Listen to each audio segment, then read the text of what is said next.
și eu îl voi mărturisi. Dragul meu, Iisus vrea să te mărturisească înaintea Tatălui și înaintea Îngerului. Iisus vrea să scrie numele în cartea vieții și să fii copil al lui Dumnezeu, pentru că într-o zi se va deschide la judecată cartea vieții și dacă numele tău nu e acolo, vei pieri pentru veșnicie. Eu te chem la Iisus, nu te chem la religie, nu te chem la nimic altceva. Te chem la Iisus Hristos, care a murit pentru tine. Ai nevoie de Iisus. A venit Iisus din cer pentru tine. Ne-a adus Dumnezeu din America pentru tine. Și tu nu poți să faci 2 pași și să spui, îl vreau pe Iisus?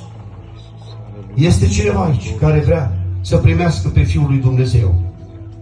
Tineri, copii, în vârstă, veniți că vă cheamă Iisus.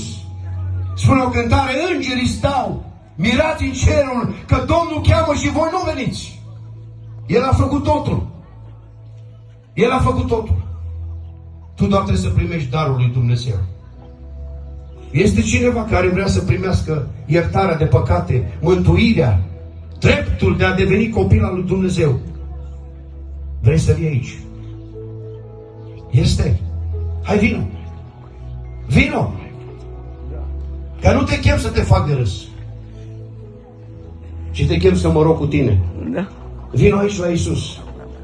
Nu te uita că ceilalți poate vin. Nu te uita în stânga, în dreapta. Uită-te la cruce. Prețul care l-a plătit Dumnezeu pentru tine. Viața Fiului Său. Iisus vrea să te mântuiască. Dintre copii, Iisus a zis, lăsați copilașii să vină la mine și nu-i opriți. Căci împărăția cerului a unora ca ei și copiii trebuie să vină la Iisus. Vrei să-L primești pe Iisus Hristos? Vino aici să ne rugăm împreună. Haideți! Nu lăsați ca diavolul să profite și să vă șoptească. Nu astăzi. Că așa spune diavolul. Aici, în mulțimea aceasta, este un suflet. Nu te ascunde în mulțime. Dumnezeu cunoaște toate. El te cunoaște, El știe. Nu te ascunde în mulțime.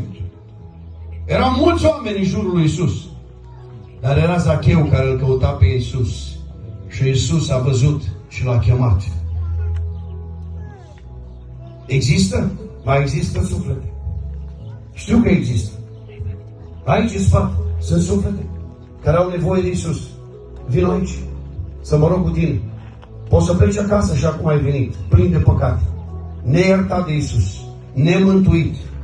Dar dacă Iisus vine în seara aceasta, unde îți vei petrece veșnicia? Hai, aleargă la Iisus. Vino și dă-i lui Iisus păcatele în seara aceasta. Să-ți dea eliberare.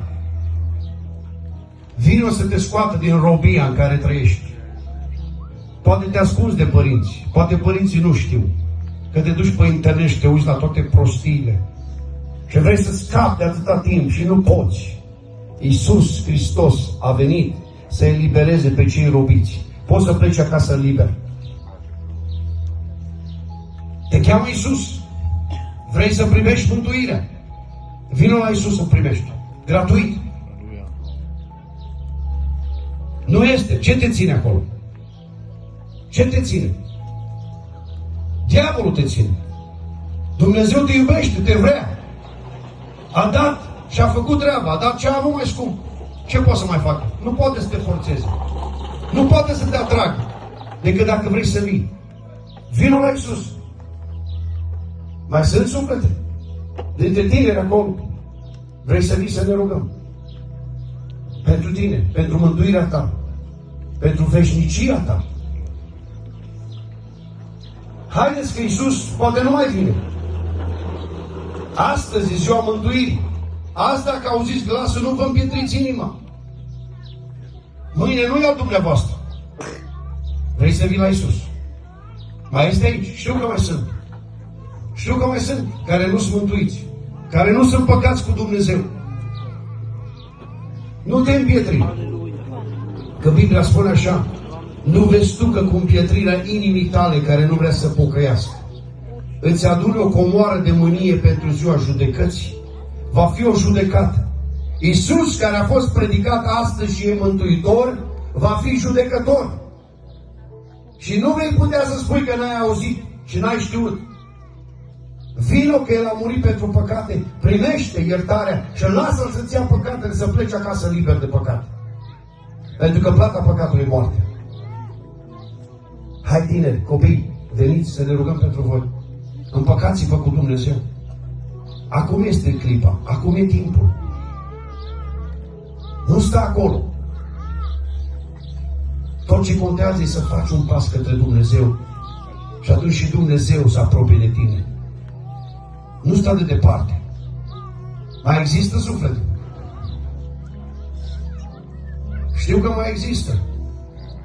Ce așteptați? Haideți să ne rugăm. Credeți că numai omul ăsta e păcătos? Voi nu sunteți. Și voi sunteți.